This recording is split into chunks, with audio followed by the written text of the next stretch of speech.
আমার প্রিয় মাধ্যমিকের শিক্ষার্থী বন্ধুরা, তোমাদের সকলকে আমার চ্যানেলে স্বাগত জানাই। আশা করছি তোমরা সকলেই খুব ভালো আছো। আজকে আমি তোমাদের যে এবিটিআই টেস্ট পেপার প্রকাশিত হয়েছে তার 833 পাতা এবং 852 পাতায় তোমাদের যে ভূগোলের প্রশ্ন দেওয়া রয়েছে সেখান থেকে আমি তোমাদের এমসিকিউ এবং এসিকিউ এর উত্তরগুলো একটু দেখিয়ে দেবো। ইতিমধ্যেই যারা চ্যানেলটিকে সাবস্ক্রাইব করে নিয়েছো তাদের সকলকে অসংখ্য ধন্যবাদ জানাই। আর যারা নতুন দেখছো তারাও চ্যানেলটিকে সাবস্ক্রাইব করে নিয়ে সাথে থেকো। চলো তাহলে শুরু করছি। দেখো, আরোহণ প্রক্রিয়া সৃষ্ট একটি ভূমিরূপ হলো, এটা হবে বালিয়াড়ি। ঝুলন্ত উপত্যকা সৃষ্টি হয়েছে পার্বত্য হিমবাহে। অ্যালবেডোয় পরিমাণ সবচেয়ে বেশি হয় তুষার ক্ষেত্রে। মৌসুমী বায়ু হলো এক ধরনের সাময়িক বায়ু। সমুদ্র স্রোত সৃষ্টিতে সবচেয়ে বেশি প্রভাব বিস্তার করে নিয়ত বায়ু। মরা কোটালের সময় চন্দ্র ও সূর্য পৃথিবীর সাপেক্ষে নিম্নলিখিত কোণে অবস্থান করে, এটা হবে 90 ডিগ্রি। ইউট্রোফিকেশন মূলত কোন বজ্রের প্রভাবে হয়? কৃষি বজ্র। হিমালয়ের সর্বোচ্চ অংশটি হল হিমাদ্রি। ভারতে মৌসুমী বায়ুর প্রত্যাবর্তন ঘটে শীতকালে। ক্ষয় ও গালি ক্ষয় দেখা যায় যে মৃত্তিকা অঞ্চলে ল্যাটেরাইট। আখ উৎপাদনে প্রথম স্থান অধিকার করে উত্তরপ্রদেশ। ইলেকট্রনিক্স শহর নামে পরিচিত বেঙ্গালুরু। কলকাতায় মেট্রো রেল চালু হয় 1984 খ্রিস্টাব্দে। ভূবৈচিত্র্যসূচক মানচিত্রে মিলিয়ন সিটের অক্ষাংশ ও দাগিমায় বিস্তার, এটা হবে 4 ডিগ্রি গুণিত 4 ডিগ্রি। এবার দেখো শুদ্ধ অশুদ্ধ। মরু অঞ্চলের অবশিষ্ট পাহাড়গুলিকে মোনারডনক বলে। মিসিসিপি নদীর বদ্বীপ পাখির পায়ের মতো দেখতে। বায়ুমণ্ডলে অক্সিজেনের পরিমাণ সর্বাধিক। ভারত আফগানিস্তান সীমারেখা ম্যাকমোহন লাইন নামে পরিচিত। দক্ষিণ ভারতের তুলনায় উত্তর ভারতে নিত্যবহ খালের সংখ্যা বেশি। মেধা পাটেকার চিপকো আন্দোলনের সঙ্গে জড়িত। কৃত্রিম উপগ্রহে সেন্সর বস্তু দ্বারা প্রতিফলিত বিকিরণকে সংগ্রহ করে, এটা হবে এরপর শূন্যস্থান পূরণ। দেখো, পৃথিবীর বৃহত্তম নদী অববাহিকার নাম আমাজন। মরু জলবায়ু অঞ্চলে দৈনিক উষ্ণতার প্রসার সর্বাধিক। বায়ুর গতিবেগের সঙ্গে কোরিওলিস বল সমকোণী কাজ করে। সমুদ্রের মাঝে সথিন আগাছাপূর্ণ অংশকে শৈবাল সাগর বলে। ল্যান্ডফিলের বর্জ্য পদার্থ ধোয়া জলকে লিচেন বলে। কাশ্মীর উপত্যকায় কারেওয়া মাটি জাফরান চাষের জন্য উপযুক্ত। দুর্গাপুর লৌহ ইস্পাত কারখানাটি, এটা হবে দামোদর নদের তীরে গড়ে উঠেছে। এবার একটি বা দুটি শব্দে উত্তর দাও। অতিরিক্ত লবণাক্ত প্লায়াগুলিকে বলা হয়, এটা হবে স্যানিলা।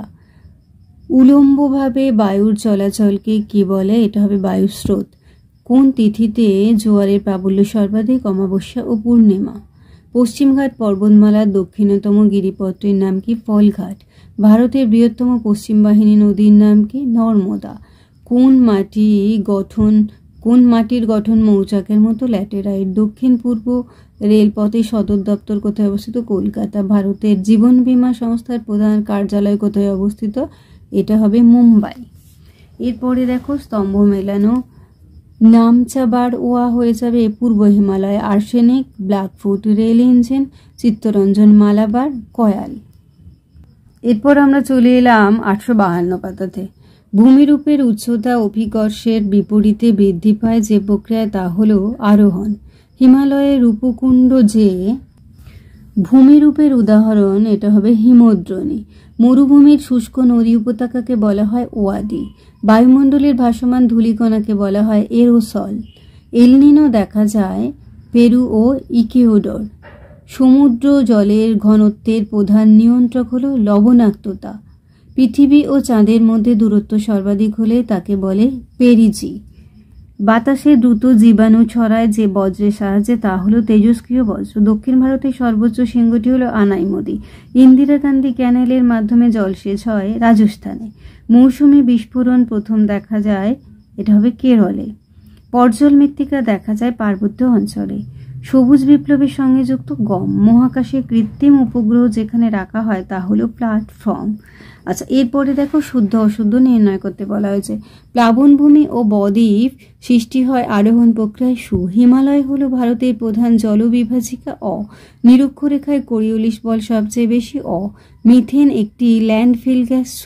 প্রাচীন পলিগঠিত সমভূমিকে পাঞ্জাবে বেড বলে। কোচিনকে আরব সাগরের রানী বলে। স্কেল যত বড় হয় মানচিত্র তত ছোট হয়। সু। এরপর দেখো উপযুক্ত শব্দ বসিয়ে শূন্যস্থান পূরণ।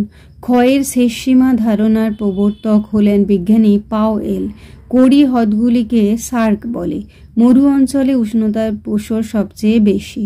জলীয় বাষ্প ঘনীভূত হওয়ার সময় নির্গত তাপকে লিন তাপ বলে। খোলা জমিতে বজ্র উন্মুক্তভাবে ফেলে রাখলে ল্যান্ডফল বলে। ভারতের নারী ও পুরুষের অনুপাতে সবচেয়ে বেশি কেরল রাজ্য।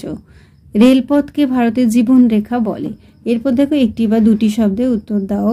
ফিয়র্ডের দেশ কাকে বলে? নরওয়ে। নিডিল কাকে বলে? ইয়ারদাং তীক্ষ্ণ হলে। বায়ুর চাপ পরিমাপের এককে মিলিবার। ভারতের রকেট উৎক্ষেপণ কেন্দ্র কোথায় অবস্থিত? কেরল। ভারতের বৃহত্তম কয়েলের নাম কি? ভেম্বনাদ। পশ্চিমবঙ্গে যৌথ ব্যবস্থাপনা কোথায় দেখা যায়? এটা হবে আড়াবাড়ি। ভারতের কেন্দ্রীয় আখ গবেষণাগার কোথায় অবস্থিত? কোয়েম্বাটুর। উদীয়মান শিল্প কাকে বলে? পেট্রোরসায়ন। এবার স্তম্ভ মেলানো দেখো। একটি দাহ্য গ্যাস হয়ে যাবে মিথেন। শৈলোৎক্ষেপ বৃষ্টি প্রতিবাদ ঢালে। পিরামিডের সিংহ হর্ন। মালনাদ পাহাড়ি দেশ। তাহলে আমার প্রিয় মাধ্যমিকের শিক্ষার্থী বন্ধুরা, আজকে তোমাদের আমি যে এবিটি টেস্ট পেপার প্রকাশিত হয়েছে তার 833 পাতা এবং 852 পাতায় যে ভূগোলের প্রশ্ন দেওয়া রয়েছে সেখান থেকে আমি তোমাদের এমসিকিউ এবং এসসিকিউ এর উত্তরগুলো দেখে দিলাম। আশা করছি সকলেই বুঝতে পেরেছো। ভিডিওটি দেখার জন্য তোমাদের সকলকে অসংখ্য ধন্যবাদ জানাই। ভালো লাগলে লাইক করো, কমেন্ট করো, বন্ধুদের মধ্যে শেয়ার করো। আর আগামী দিনে নতুন নতুন ক্লাসগুলো পাওয়ার জন্য অবশ্যই চ্যানেলটিকে সাবস্ক্রাইব করে সাথে থেকো। তোমরা সকলেই খুব ভালো থেকো।